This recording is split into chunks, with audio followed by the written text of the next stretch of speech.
Hello students, in previous lecture we have studied law of conservation of linear momentum. Law of conservation of linear momentum में क्या बताया कि किसी भी isolated system के अंदर total linear momentum कंजर्व रहता है, कांस्टेंट रहता है। उसी की बेसिस पे हम एक जनरल सा एग्जांपल देखें, पहले एक ओवरऑल एग्जांपल समझें कि जैसे हम बात करते हैं कि एक साइकिल है, साइकिल के आप चला रहे हो साइकिल को और उसके पीछे कैरियर पे आपका फ्रेंड बैठता है और आपकी साइकिल एक मोशन से चली जा रही है। फिर क्या होता है कि आपका जो फ्रेंड है वो आपको बिना बताए सडनली साइकिल से जंप कर जाता है। तो आप जनरली आप देखते हैं क्या आपकी साइकिल की जो स्पीड है वो एकदम से अचानक सडनली इंक्रीज हो जाती है। वो किस कारण से होता है, या फिर आपकी मूविंग साइकिल के ऊपर आपका फ्रेंड जैसे ही उसके ऊपर बैठ जाए मान लो कैरियर पे, तो भी आप देखते हैं कि स्पीड क्या हो जाएगी, स्लो डाउन हो जाएगी। ऐसा क्यों होता है? ये जनरली होता है किसके कारण? कंजर्वेशन ऑफ मोमेंटम के कारण। कंजर्वेशन ऑफ मोमेंटम कैसे कि जैसे मोमेंटम कंजर्व मीन क्या होता है, मास और वेलोसिटी का जो प्रोडक्ट है किसी भी सिस्टम के अंदर वो कांस्टेंट रहेगा। मास और वेलोसिटी का प्रोडक्ट कांस्टेंट रहेगा। तो इसी में हम देखें यदि कि जैसे आपका फ्रेंड जैसे ही जंप करता है साइकिल से तो क्या होगा, मास कम हो जाएगा। मास कम हो जाएगा, मास और वेलोसिटी के प्रोडक्ट को कांस्टेंट रखने के लिए सिस्टम को वेलोसिटी इंक्रीज करनी पड़ेगी। सिमिलर वे में जैसे हम बात करते हैं कि आपका फ्रेंड अचानक से या सडनली बिना बताए कैरियर के ऊपर बैठता है तो क्या होगा, सिस्टम के अंदर मास इंक्रीज हो जाता है। और जब मास इंक्रीज हो जाएगा तो क्या होगा, मास और वेलोसिटी का प्रोडक्ट हमें कांस्टेंट रखना है तो क्या करना पड़ेगा, वेलोसिटी नेचुरली डाउन आ जाएगी। तो इसी में एक एग्जांपल है हमारे पास रिकॉइल वेलोसिटी ऑफ गन। क्या होती है recoil velocity of gun?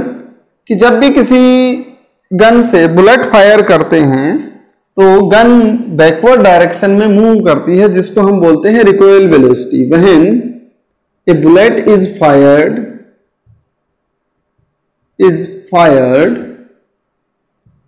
from a gun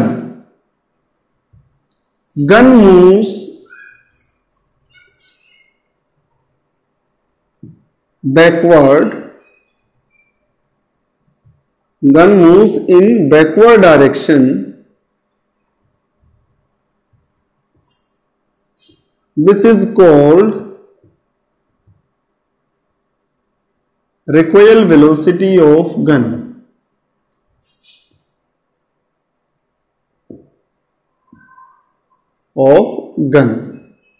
ये रिकॉइल वेलोसिटी होती है। अब देखो इसको हम कैसे डिटरमाइन कर लेते हैं, देखें कितनी होगी recoil velocity. Let M, capital M मान लेते हैं हम mass of gun, small M mass of bullet.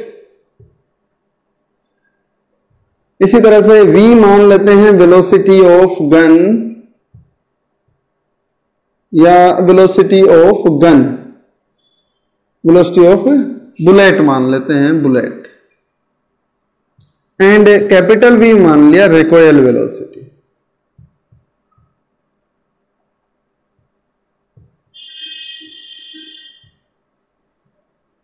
Recoil velocity of gun.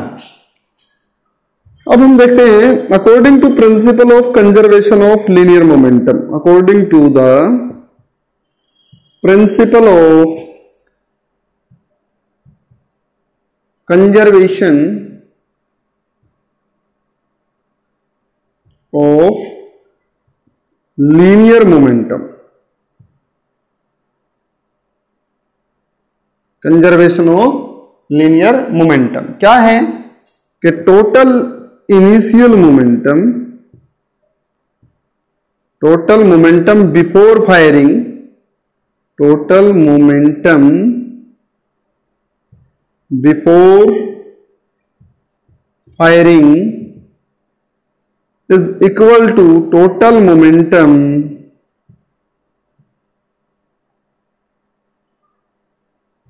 after firing।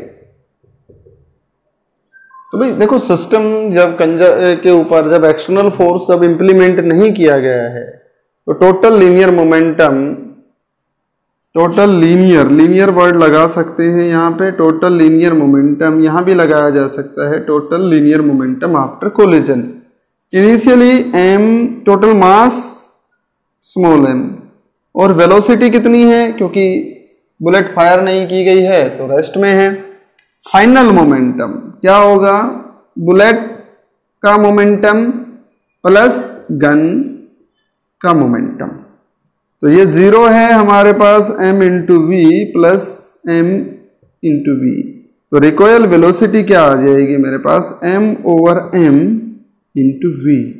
ये negative sign shows that, negative sign shows that bullet moves, no, gun moves opposite to the bullet।